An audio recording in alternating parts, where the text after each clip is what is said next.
It was just another Thursday evening. I'd made supper, nothing unusual, leftover lasagna and garlic bread. I'd even opened Emily, my wife, a glass of wine, waiting for her home from work at 7:30 like always.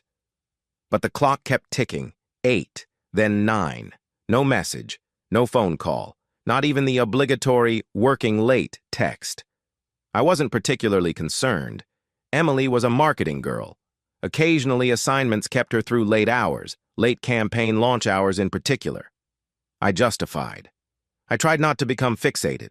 But something did not feel right. Perhaps it was the fact that her phone immediately went to voicemail, not once, not twice, but every time that I actually called. That was not right. By midnight, I was pacing back and forth, visited the front window every few minutes like a complete idiot, continuously checked her side of the bed, still and tidily made, ultimately fell asleep on the couch, holding onto phone, screen flashing every few minutes with nothing but time reminders or soundless alarms. Awoke to the sound of a soft ping at 6:47 a.m. My heart skipped a beat before I even managed to open my eyes. I picked up the phone and read her name on the display. The message was brief, unfeeling, remote. "Hey, I'm safe. I need some time to think. Don't go looking for me. I'll call you when I'm ready." No love, no regret, only a detachment-filled message blaming her for feeling. I slowly sat up, going over those words again as if they were going to change somehow. They didn't. They continued to dig deeper each time I read them. I did not respond. I just sat there, frozen, 7 years of marriage, and my wife simply disappeared into thin air with a note that did not even make an attempt at cushioning the punch. I phoned her again. Voicemail once more. I phoned her sister. No one answered. Then I phoned her best friend Sarah, but she also did not answer. That is when fear turned into suspicion. Something was not right. My intuition screamed it. I leaped onto her laptop. It remained on the kitchen counter where she left it each evening. The password? The name of her dog. A snap. The second I logged in, I wasn't prepared for what I was to witness. Email upon email from the person of Nathan. Subject headings such as, "Last night was incredible," and "I cannot stop fantasizing about your body." My gut fell. This was not a flirt. This was an affair. Nathan was the guy she allegedly worked with. I had heard the name before in some of the stories she shared with me. Always innocuous, always innocent, or so I believed. I began reading messages. They were plotting, secret meetings, lip kisses on office elevators, and then the very worst of all, a draft email that had a presence in her drafts folder. It was titled, "To Alex, When It's Time." My shaking fingers tapped on it. "Sorry, Alex. You're a great man, but I haven't felt us for so many years. Nathan is the one who brings me alive. I wish I could say it in better words. One day you might get it." Get it? Realize that my wife had been lying to me in person for months, having sex with some other man? That she was leaving and was too afraid to tell me in person? I was numb. I needed to scream, to shatter something. But it didn't come. There was just silence. My fingers hovered over the keys, but I was unable to type a response. What do you do with something like that anyway? I started digging. Credit card charges, bank statements, and there it was, the record of a second account that I never even knew she had. She'd transferred nearly $8,000 from our joint account into it. Then I uncovered a travel booking. Cancun. 2 weeks from then. For 2. Paid in her maiden name. I continued scrolling. Screenshots, hotel reservations, 5 nights at an upscale resort. I saved it all the messages, all the conversations. I made a folder and labeled it Truth. And then I did something tougher than anything else. I said nothing. She wanted room? Fine. I'd give her that. But I wasn't going to sit around like some damned loser. I wasn't going to beg. I wasn't going to break. No, I was going to be intelligent, controlled, ruthless if need be. I responded 2 days later. Take your time. Let me know if you need something. She responded within minutes.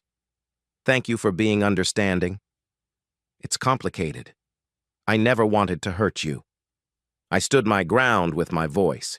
I just want you happy, Emily. Do what you need to do. I knew she'd feel secure again, like I hadn't pieced it all together, like I was still that stupid husband she could play on with a couple of tears. She texted again. I'm at a coworker's. Don't freak out.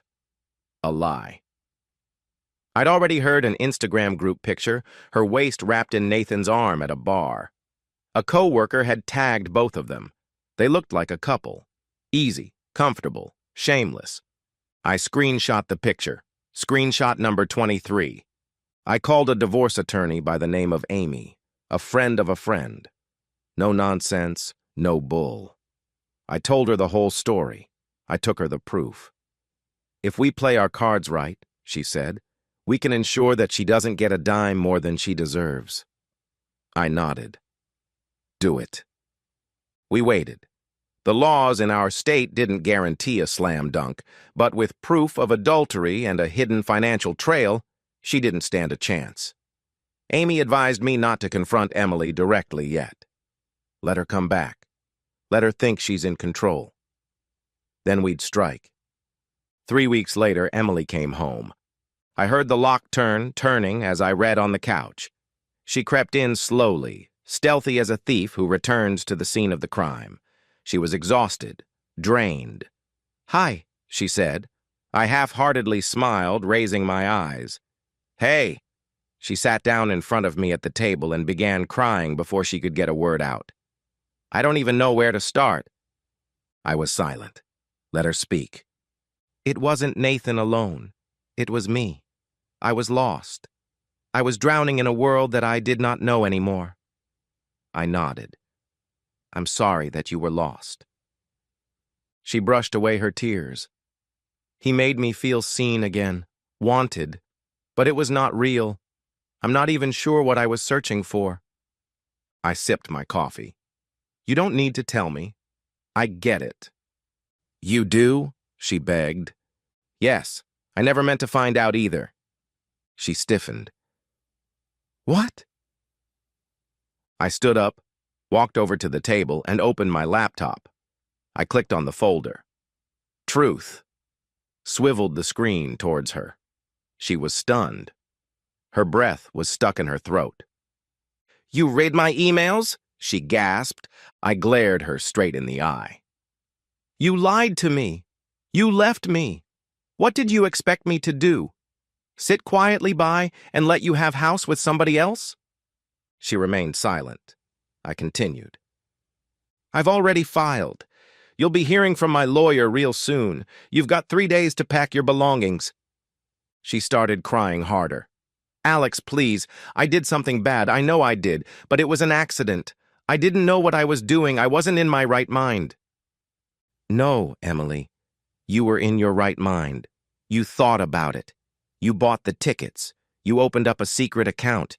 You made this choice. Now live with it. She begged, attempted to guilt-trip me. But nothing stuck. My heart had already shifted. The harm was accomplished. 2 weeks thereafter, she rented a 1-bedroom unit, by herself. I didn't go to her farewell at the airport as she went off to Cancun, but I did forward one anonymous message, with proof attached, to her firm's HR department. Incest with subordinates is not accepted, especially when recorded on after-hour security cameras.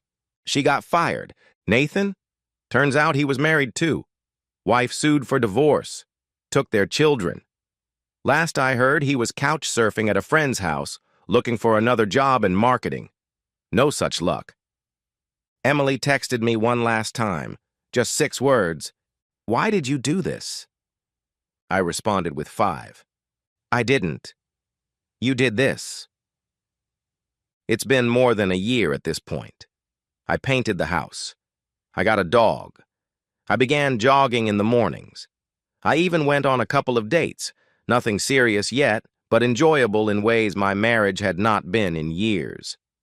I don't hate Emily. I don't even think about her much anymore. But when my phone suddenly makes that noise in the early morning, sometimes I still think back on that single text that changed everything. And I smile. Because I survived it. Because I did not break. Because I got up, rebuilt, and discovered peace on the other side of betrayal. And that is the real revenge. The end.